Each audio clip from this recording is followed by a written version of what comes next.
This episode is sponsored by Slots Racer, the #1 slot car racing game for the iPhone and iPad. Download it now for free from the App Store. Fans of the show even get a special Gareth Jones on speed car.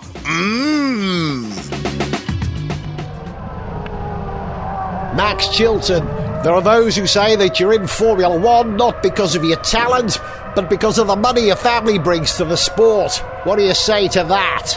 Well, you've got to be good for sponsors to have the faith in your talents in order to support you. So, no, I'm here because of my skills. Not the money then? No. Definitely? Quite definitely. Max Chilton, Marussia driver, thank you very much. Max? Yeah? You've dropped something. Oh, it's all right. It's just small change.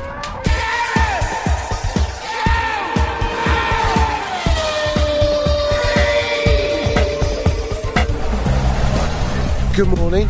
Welcome to Gareth Jones on Speed, and it is only just morning. It's exactly 5 a.m. where I am recording this at the moment, which is on Tottenham Court Road in the West End of London. And I've just got off a bus and I'm hoofing it to a venue where I'm going to watch the first F1 race of the season and meet up with some like-minded, let's not deny it, obsessives who have shunned sleep because, like you, like me, they're keen to see this race. Now, I've not been to this place before, but I do know that there are some people already there who are the aforementioned obsessives. So, if I round this corner, I think I should be able to find them. I'm looking for a place called the Jet Lag Bar. Seriously, a great name for a bar that's open at this time of the day and seems to cater for F1 fans. So I'll speak to you in a moment when I'm in there. If I find it.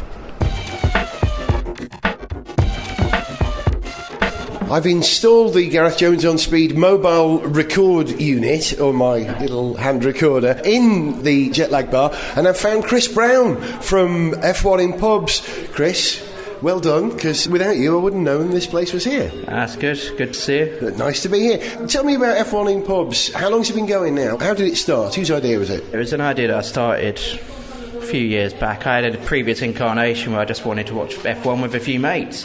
So I thought I'd just start a website on Twitter and various other social networks and just try and advertise that F1 showing in various pubs around the country. It's been going for over a year. I didn't think that it would be anything more than 4 or 5 people in a pub, but actually we've had hundreds of people get involved and sort of set stuff up around the country, and the feedback's been great. It's an essential service for many F1 fans, I think, who don't have the option of watching it on Sky HD at home. So you can get not only to somewhere where you can see it, but you can share that experience with friends. I was a bit cynical. I said that F1 I didn't think would work in a pub environment because football works well because it's a bit shouty and noisy. F1's a bit more intellectual. It's a different experience to football in pubs, isn't it?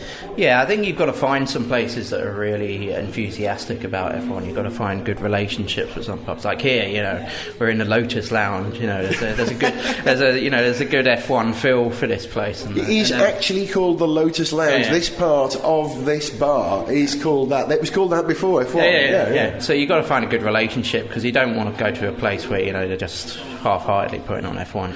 But as long as you've got a good relationship with places, it turns out really well for fans. And you're right, some fans saw it as a protest of kind of Sky, but I kind of want to move beyond that, and I think it has done throughout the year. It's about the social network of bringing people together rather than just the TV coverage, and I think people have enjoyed that and realise its value. It's brought us together today, so it works. I should explain the reason it sounds so reverby out here is that we're standing in a corridor just outside the bar where the coverage is on at the moment. Anthony Davidson is giving one of his excellent Sky Pad guides, and in the room I can see 1, 2, 3, 4, 5, 6, 7, 8, 9, 10, 11, 12, 13, 14, 15, 16, 17, 18, 20 something people, I would say, mostly blokes, some women, which is always encouraging. Do you know these people? Do you get to meet the same people all the time, Chris, if you do this? It depends where you go. I mean, if you go to London, it's a different turnover of people. I'm based elsewhere. I'm based in Liverpool, so you have a small community of people there. But it's different wherever you go. I mean, there's 20 or something people here already. It's like 5 a.m. now. I hope more people turn up. For other Grand Prix, you could sort of see hundreds at events. Yeah, some people I know, some people I don't. New people to meet, and that's what it's about, really. Yeah. I love the internationalism that comes with motorsport. Yeah. You know, I watch races all over the world, and I always remember going to the San Marino Grand Prix in, I think, about 98, and being very nervous, wearing a Damon Hill cap, standing at a barrier with what seemed to be the entire tifosi coming the other way. And I was a bit nervous, you know, Ferrari fans, Italians, I thought they might be a bit feisty about seeing a Damon Hill fan there. But there must have been about 2,000 of them, and one guy leading the gap through the gate stopped and went, no, Damon Hill, Damon, and they waved me through, because I was, like them, a motorsport fan. It didn't matter to them who I supported. I loved F1 just as they did. Yeah, F1's not a tribal sport like football. Sure, you've got people who support their own drivers and teams, but everyone actually unites around the sport. You know, everyone just enjoys each other's company. You know, people appreciate good drivers, whether they're from whatever team. I always say the difference between motorsport and football. Motorsport is an intellectual game. You know, you have to watch to the very end and work out how it's all going to play out. It's like chess. What's football about? Kicking. Yeah.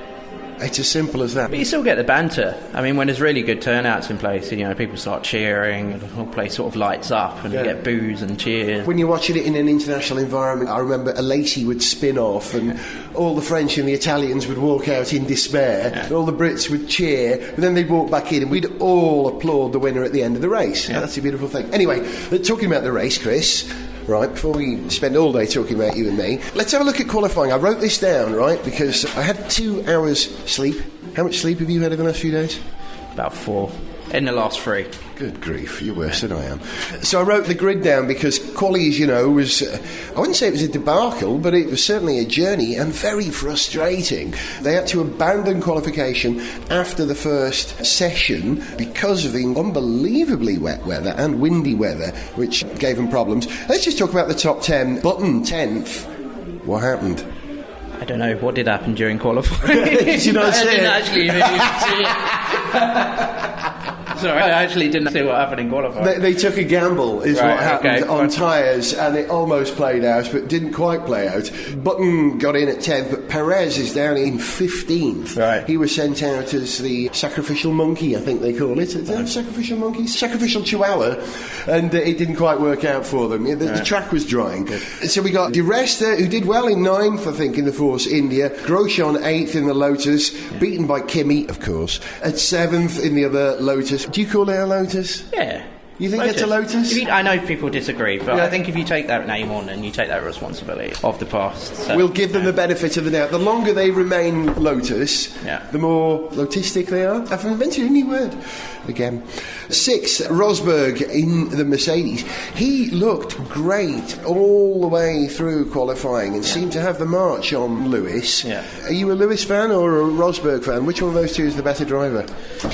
I'd say Lewis is a better driver on a single lap. I think he's probably one of the best drivers out there. And, you know, fair play to him. You know, people are doubting that he would do well in a Mercedes, but, you know, start third on the grid. It's not a bad position to be in. I think he's done particularly well, to be honest, because when the lap counted, you know, he was right up there. I think it will up Nico's game, which Zog will be very happy with, because Zog's a big Nico fan. And they're old mates, those two, but let's see how long it stays that way when it gets a bit critical. Sorry, I've jumped around on the grid. Alonso only 5th. Haha. Sorry.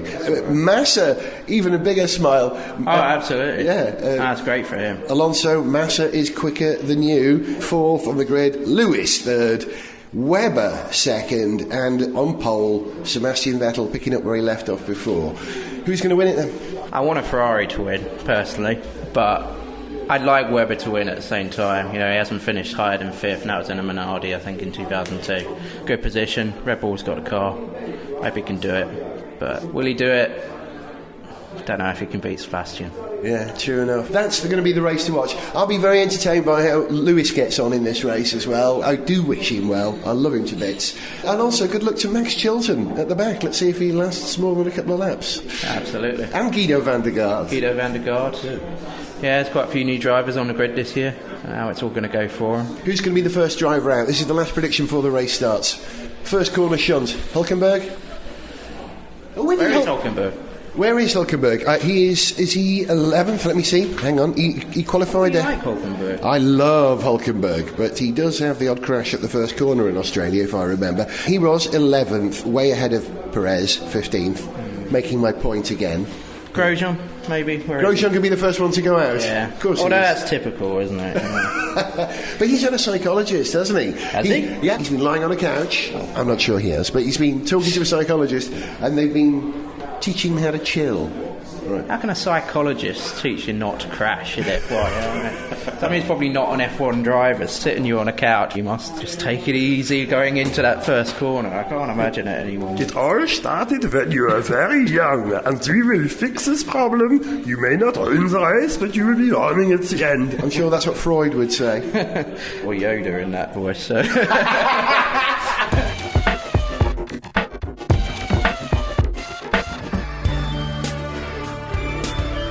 In the strange parallel universe that is Gareth Jones on Speed, we don't have Gary Newman, we have Barry Newman. And he sings about cars on the moon. Robot cars on the moon.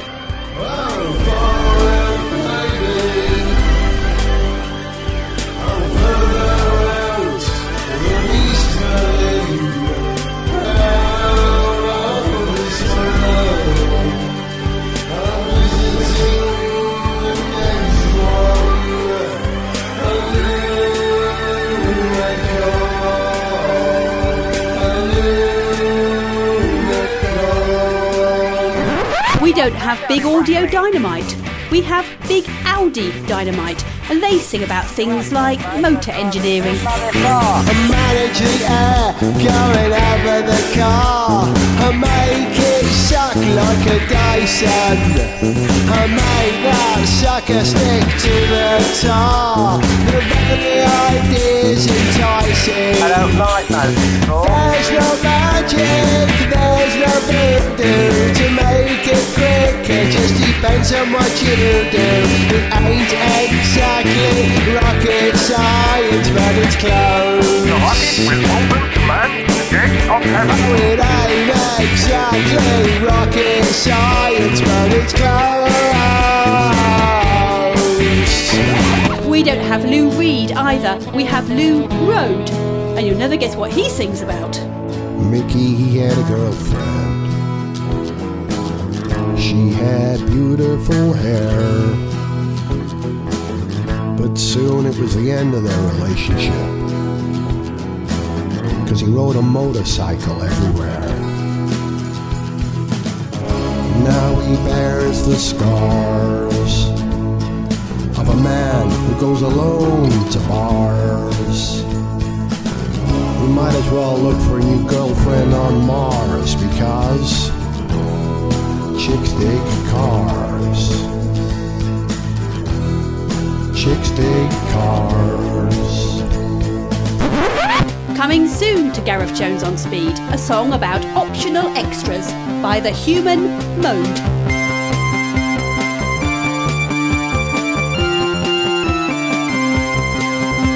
Slowly I'm coming to realize I made a small mistake. I can alter my seat for height, but I can't adjust the rate. I can't enjoy it, I just can't do it. I can't employ it, 'cause I didn't tick that box. No, I didn't tick that box. Yeah, I didn't tick that box. And this is Pubic Image Limited going off-road.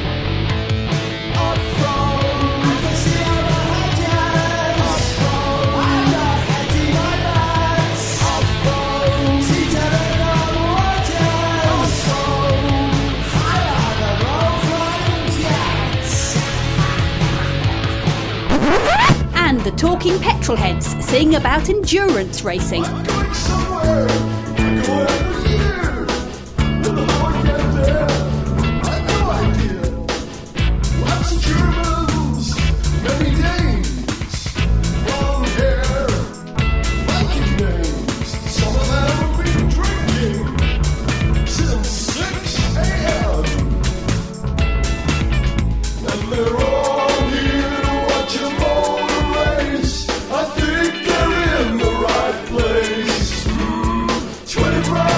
racing. Sound alright. 24 hours of racing. Go stay awake all night. 24 hours of racing. Sound alright. 24 hours of racing. Go stay awake all night. Gareth Jones on Speed. Bonkers about cars, bonkers about music, and bonkers music about cars. Gareth Jones on Speed! Since we last spoke, this place has filled up, doubled or even tripled the numbers. I think there's probably 50 or 60 people here right now. Chris and I are installed in pole position, quite literally at the front, in front of the screen, as the lights go red and racing begins for 2013. Oh, Massill's got a great start. Chris is a Ferrari fan, so expect... Oh, one of the Red Bulls around the outside now. I can't tell the difference between Hamilton and Rosberg with those two helmets. Even they can't. They don't know which one they are. Certainly not for pace. Go on, Felipe. Is that Webber leading? It is, isn't it? Is it? No, it's not. It's not. Oh. For a moment, I thought it might have been a fairy tale. Hey. So that's Hamilton. Yeah, we're now on board with Hamilton. You can tell by the quality of the yellow. It's a more orangey yellow, yeah. Nico's is lime green. Great start by Felipe. Hopefully he won't have to move over straight away. It's only the first race of the season. It's never too early for Ferrari to do that. Although Alonso's got him, I think.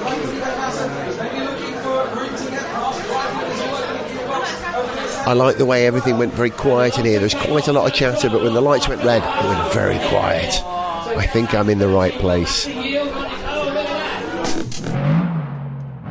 in the gravel, that's the Maldonado, who ended this Australian Grand Prix by hitting the wall. This time We're about halfway into the race, 25 laps of the 58, not quite halfway. It seems to be going by very quickly. And the experience of watching a race with a group of other people, especially very knowledgeable F1 fans, because let's face it, you don't get up or stay up late to come and watch this race at this time of the day unless you're really committed to the sport.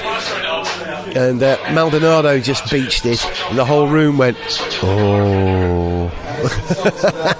And also there was an altercation a minute ago, Chris, wasn't there, when Alonso was vying for position and Suttil came out of the pit ahead of, was it Webber he was ahead of as well? I thought he was ahead of Vettel, wasn't he? Vettel. Yeah. Hence the reaction in the room, I think, because whilst we like Vettel, I don't think there's a lot of love for Vettel, is there? There's one Red Bull fan I think I can clearly see here, and I asked him whether he supports Vettel or Webber, and he said Webber. So we've got Red Bull fans. You're quite clearly tifosi in the frock that you're wearing today. Yeah, I'm a bit lost. I was a Schumacher fan, but team-wise Ferrari. So I'm a bit lost now. I'm in this lost period like I was between 2007 to 2009. There's an indication of the spirit of Formula One. As a Damon Hill fan, I'm sitting next to you, you know. Now, there's some people sitting to my left as well. Can I interrupt your viewing experience for a moment to appear on Gareth Jones on Speed? It's a podcast. You're a big F1 fan, sir? Yeah, absolutely, yeah. What's your name? It's Graham. Hi, Graham. How are you doing? Good, yeah. Have you been here for this race before? No, this is the first I've been down to one of these events. It's amazing, yeah. It's good, I can't believe the number of people that have come down here. It's a fantastic atmosphere, actually. Who do you support in F1? I'm kind of a fan of the sport in general. I don't tend to support just one driver, but I'm kind of finding myself rooting for Fernando just now, actually. I'm massively impressed with him last year. Yeah. He did so well.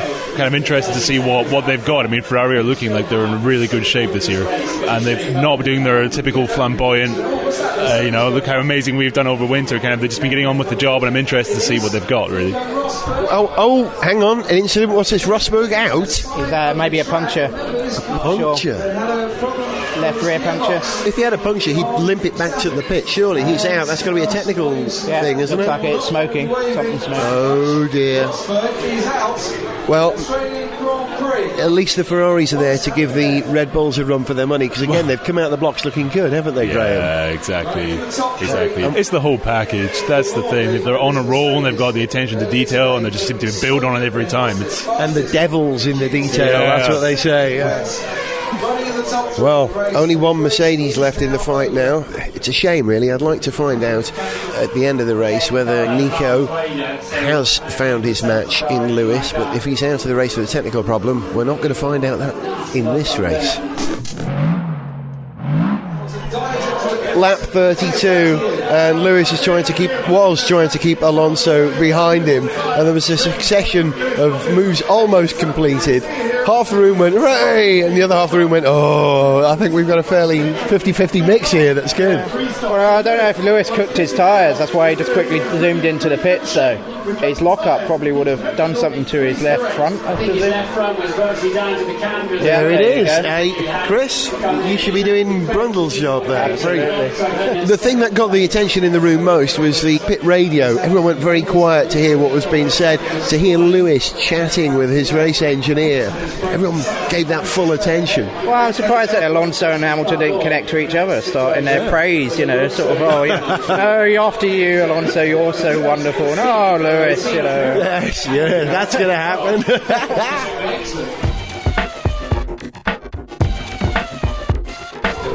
10 laps to go now. Raikkonen leads at this time, Alonso second, Vettel's in third, Massa's fourth, Sutil, who's had an amazing race, who's just got some new tyres, has got to make them last for the last 11 laps, he's running in fifth, and Hamilton sixth. Who's going to do it then? We're going to see a fight which last few laps, fight between Raikkonen and Alonso. I hope Alonso's going to do it, but I think Kimi might just have the edge. I'd like to see Kimi doing well again because he's good entertainment. The more confidence he's got, the more outrageous he is when he makes comments. And Formula One is more than just the racing, it's the culture that goes with it, the sound bites as well, and Kimi's good for those. I know, F1 needs that. Depends who you are. We'll see some swearing on the podium, who knows? Let's hope so. That means Kimi will be there then. It's pre-watershed, he can't get away with it this time. I think Abu Dhabi was late. Hang on, are we pre-watershed or are we actually technically still post-watershed? What time is it now? I know, 7:20 we are pre-watershed again. Damn. Solid job by Hamilton, I think. He's ahead of the two McLarens in this race. I think he'll probably go away even with a 6th or 7th finish.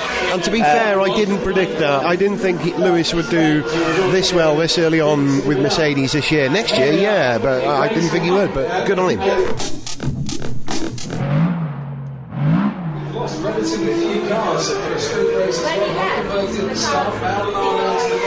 Once again, the atmosphere changes in the room as we enter the final lap of the first race of 2013, Melbourne. Webber's currently 6th, Sutil 7th, De Resta 8th, Button 9th, disappointing, Grosjean 10th, Perez 11th, Jean-Eric Verne 12th, Gutierrez 13th, Bottas 14th, Jules Bianchi 15th, he'll be happy with that, I'm sure. Charles Pic 16th, Max Chilton at 17th, and Guido van der Garde 18th. Ricciardo out, as is Rosberg, Maldonado and Hulk, which means that the top 10 are Raikkonen leading, Alonso 12 seconds behind, Vettel third, Massa fourth and Hamilton fifth. So it doesn't look like Hamilton's going to make it on the podium, but it does look like we might have a sweary podium with Kimi there, unless something terrible happens, which I'm hoping it doesn't. Kimi wins to a very warm reception from the people here at the Jet Lag Bar. Well. I don't think either of us predicted that, did we, Chris? No, they've kind of been like the sort of the silent team in the race. Nobody's really been paying attention to Lotus during the race, but Kimi's just had a solid race and just come through. Ultimately, it's no great surprise that Lotus are doing well, because apart from Ferrari and McLaren, they are the only other team under their Renault guys to have won the championship in the last 10 years. Absolutely. If not more. I don't know the exact maths of that, but you can't discount them, and they've, like you said, quietly worked away. Brilliant. I feel a bit sad for Adrian Sutil. I don't know where he eventually finished, probably 7th or 8th or something like that. He had a great race. Yeah, he had a great race. It's just sad that his tyres went away at the end of the race. Welcome back, Adrian.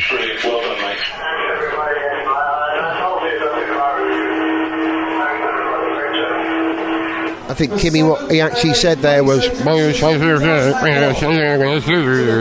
is what he always says. Yeah, certainly quite positive for a change there. I mean, That was not very happy, but positive. That's something for Kimmy. I'd like to see Kimmy's happy face. I don't think it's any different from any of his other faces. Gareth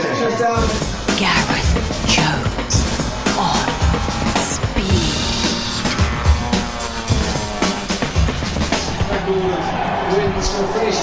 As we watch Kimi Räikkönen holds up the trophy for winning the Melbourne Grand Prix, I just sang the Finnish national anthem out loud. Chris, you didn't join in with the words. Yeah, I assume that's what it was. You were singing the Finnish national. In proper Finnish. It's one of the only anthems I know in other languages off by heart. But I like to sing that one. Yeah, I like looking round and people are like, there's a Finn I'm in not the coming room. back here again. That happens a lot wherever I go.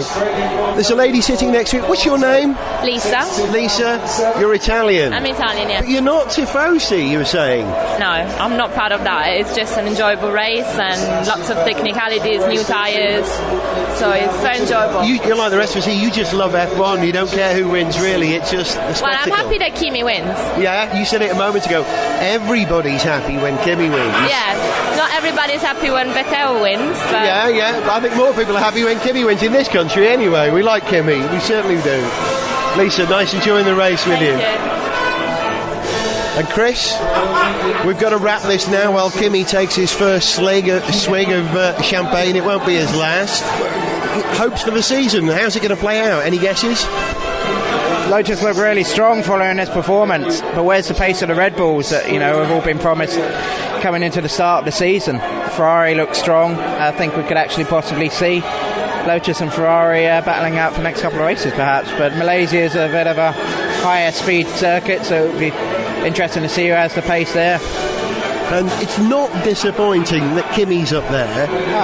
It would have been better if one of the Mercedes were up there as well, but for the many British fans, of which there are many in this room particularly, it would have been nice to see one of the Mercedes make the podium, but it didn't happen this time. But they're not far off, are they? No, not far off. I think everyone was writing off the Mercedes after the last couple of years, the performance that they've had. But Mercedes had a relatively good performance today, but I kind of worry that with Mercedes, they kind of have these kind of good performances, but then they just completely sort of fizzle out as the season goes on. I hope that's not going to be the case for both Lewis and Nico this season. Well, F1 is an arms race. It's a development race throughout the season. You have to come out the blocks quick, and then you have to improve on that. I wouldn't bet against Red Bull having that ability.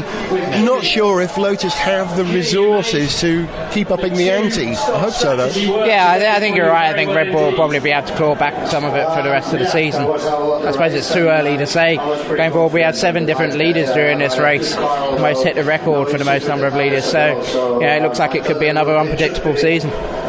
It wasn't the most exciting race, but it required your attention to work it out. And again, it's that tyres thing, isn't it? Yeah, I mean, I didn't think that going into this race that Lotus would be in a position to win. I mean, Lotus, were kind of a quiet team, sort of 6th or 7th down on a grid.